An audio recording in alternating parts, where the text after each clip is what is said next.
Hello, and welcome to the Scoundrel Shard, episode 16. In this episode, I'm introducing the newest version of the orange deck I've been playing. After some consultation with Atrioc, we removed the Holy Armories and the Quartermasters, really focusing on setting up on the high ground with good creatures in the early game. We've added some Wraiths. We also have taken out the Lightspear Justicars after the nerf. This is playing on the latest patch. I just feel like the 3-4 is not as valuable as the 3-5 was. We've replaced those with Phalanx Leaders, which gives us a 3-5 body and the consistent damage on top of it. So our game plan here is to swarm over, protect the high ground, and keep an Evangelist up for as long as possible, and then win with good bodies on the board. We're playing against purple, and they get the early Grim Inspiration, and then they commit to walking up on this side, which is good news for us.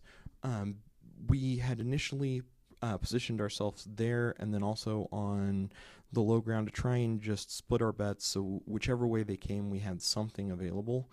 Now that we know that they are coming in this side, we can better execute.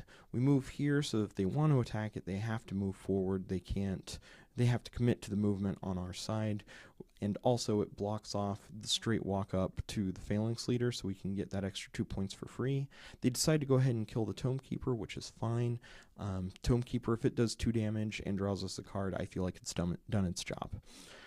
So now they're pretty committed to this side of the map, and we can start kiting away. We have the Evangelist in hand. There's no way that they can reach it. We go ahead and drop it. Now they may be able to just hard remove it, but if so, then they're further behind on tempo than they already are. And this is a mistake I see a lot on the ladder right now, is people not playing drops on turns 2 and 3, instead trying to either use hero power or otherwise make a little bit greedier play. And I think red can sometimes get away with that because they're getting cheap minions on it, but in many cases, if you don't play something on turns 2 and 3, your board tempo becomes severely disadvantageous. They drop the Rank Breaker. We have Become Dust in hand, and I think long and hard before I go ahead and cast Become Dust here. Spending it on a 3-drop seems a little bit like overkill. On the flip side, though, spending it when they're already down on tempo, when they don't have any other creatures to receive the buff, and preventing that creature from getting the graveyard so they can't use it for Corpse Explosion, outweighs that in this moment. So we go ahead and step onto the high ground, and you can see I'm still kind of unsure how I want to look at this, but I go ahead and block off. I think maybe the better play here would have been to step here and let my Evangelist walk up to that spot so that they couldn't do what they do in the next turn, which is exsanguinate the Evangelist. I probably played a little bit too timid with my hero life at 22. That being said, having to walk up, take 4 damage, and then exsanguinate does leave them in pretty harsh play. And again, it's another low tempo turn. Playing a 2-drop on turn 5 when you have nothing else on the board, you're on the wrong side of the map, and you're facing pressure, is not exactly where you want to be.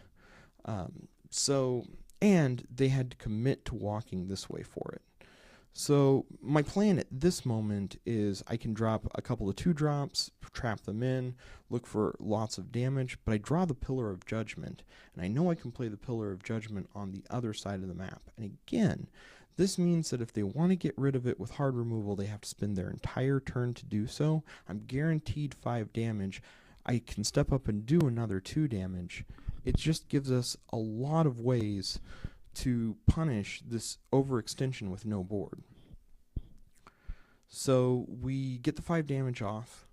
We have blocked off movement on this side. We now have the ability to really control our own fate. We're not doing horrible on cards. They obviously have more cards at this point. but that is a result of both the Grim Inspiration and them just not playing a lot of things early. Having card advantage is great, but it's only as great as your ability to play them out in a timely manner. So they walk towards the Pillar of Judgment. I think this is pretty much their only play at this point. I mean, they could have tried to fight through the Phalanx Leader, but they were already at 10, and maybe that was the better call, but they couldn't have outright killed the Phalanx Leader that turn. So they go ahead and gain 20. I think their idea is, I have enough life gain now, I can just tank out another shot when from the Pillar of Judgment. We, however, have the opportunity now to use Ascend to kill off one of these guys for sure, and put the other one at 1, while at the same time getting Pillar of Judgment out of attack range. So we play the Vigil Keeper before we play Ascend, so we get the shield on it. We also look at playing the Wraith because we want to punish as hard as we can this overextension into our side. And honestly, I feel like playing double Trauma Guard here was a good play, especially as behind on tempo as they were. And probably playing them back that far back felt super safe, right? There's no clear way short of Ascension for me to take care of them, and generally not a way to deal as much damage as I do to both of them. We did play the Wraith back here. It would seem like it would be better to play it here, but my concern was if the other Trauma Guard lived, I didn't want to lose the Wraith for free. They get the Corpse Explosion off the one Trauma Guard that they have in play, which does unfortunately clear out our Phalanx Leader and our Vigil Keeper after they ping off the Vigil Keeper shield, but we're still in super strong place, and they have to spend all of their mana, again, without building any board presence. So that Trauma Guard is just dead no matter what. I maybe should not have walked back to ping off the Trauma Guard. I could have just let the Pillar of Judgment take care of it and played a little more aggressively forward, but at this point I don't feel like I have to play aggressively forward. They have to walk this way because I'm going to build pressure here, and if they do, I can walk up on this high ground. I have the Vaporized Stone in hand, so if they hide behind these rocks, I can clear it out. We're just in very strong shape. We bless the Meek to pump the Quillblade. We get a second Quillblade in response. I play the Advanced Scout with the idea that if I need to next turn, I can drop something back behind them to cut off Chase, because I know I'm going to do a lot of damage this turn. They, at this point, have limited options. Since they don't have a board, and they haven't had a board all game, they have to look at how can I gain as much life as possible and run away. So they take the shield off the Advanced Scout, which I think is the right call, but they don't kill the Wraith. I'm not sure how I feel about that. You're already committed to this point. You know if you don't kill it now, it's just going to run down and kill you later.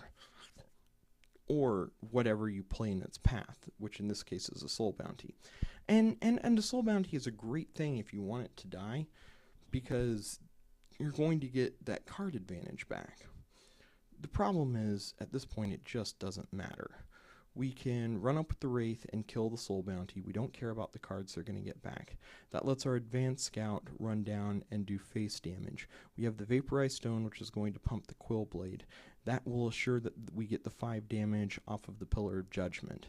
That gives us 5 from the Pillar of Judgment, 4 from the Wraith, that's 9.